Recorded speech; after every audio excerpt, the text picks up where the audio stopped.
The year was 1307. The wind howled across the coast of France. In the port of La Rochelle, the proud fleet of the Knights Templar lay anchored, dozens of ships, their sails bearing the Red Cross of Christ. But as dawn broke, the harbor stood empty. The Templar fleet, guardians of the Holy Land, masters of Europe's seas, had vanished without a trace. Where did they go? What secret mission carried them beyond the edge of known maps? And why, even now, do whispers of the lost Templar fleet echo across centuries? October 13, 1307, a date burned into history. On that cold Friday morning, King Philip IV of France unleashed his soldiers upon the Templars. Across the realm, knights were seized, tortured, accused of heresy. But in La Rochelle, something extraordinary happened. As the king's men arrived, the Templar ships, perhaps a dozen, perhaps more, had already departed. Their cargo unknown. Their destination, unrecorded. The fleet vanished like ghosts upon the sea. Few remember that the Templars were not only warriors, but sailors. By the 13th century, they had built one of Europe's most advanced maritime networks. Their ships carried pilgrims to the Holy Land, transported supplies between France, England, and the Mediterranean, and perhaps even traded as far as North Africa. La Rochelle was their naval stronghold, a port immune from royal taxation, guarded by Templar fortresses and secrets. If any order could disappear overnight, it was the Templars. Some historians believe the fleet carried the Templar treasure, gold, relics, or sacred scrolls rescued from the Temple of Solomon in Jerusalem. Others suggest something more spiritual, the Holy Grail itself. King Philip's spies spoke of wagons leaving Paris before the arrests, wagons said to be filled with the Templar treasury. Could those wagons have reached La Rochelle? Did the fleet set sail with the order's greatest secrets aboard? If so, what shore did they find? One of the most enduring legends claims that the Templar fleet sailed north, to Scotland. At that time, Scotland was excommunicated from the Catholic Church and stood beyond the Pope's reach.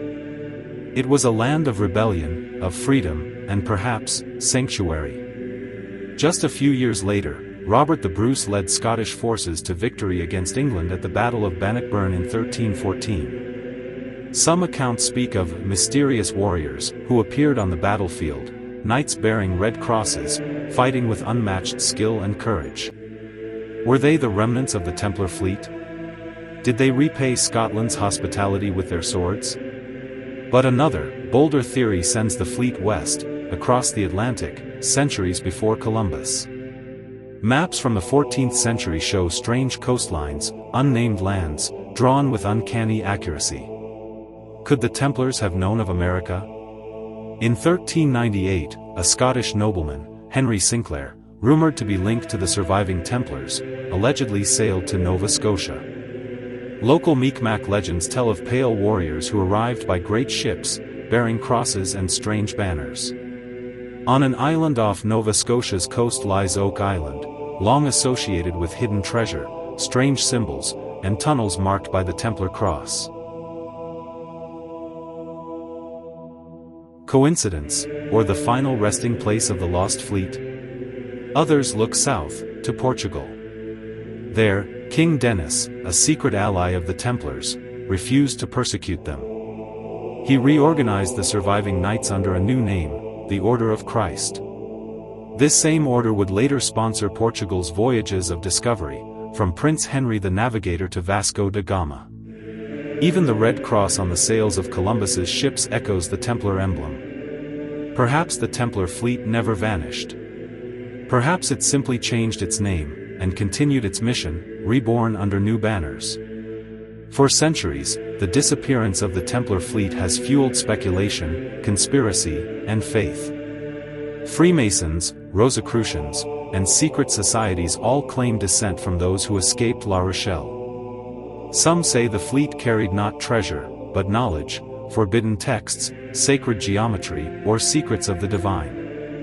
Others believe it was a voyage of exile, a desperate flight from persecution. Whatever truth lies behind the legend, the power of the Templars did not end on that October morning. It simply vanished beneath the horizon. Modern researchers have sought evidence along every coast touched by rumor. In Scotland, carvings at Rochelle Chapel show ships and symbols centuries ahead of their time.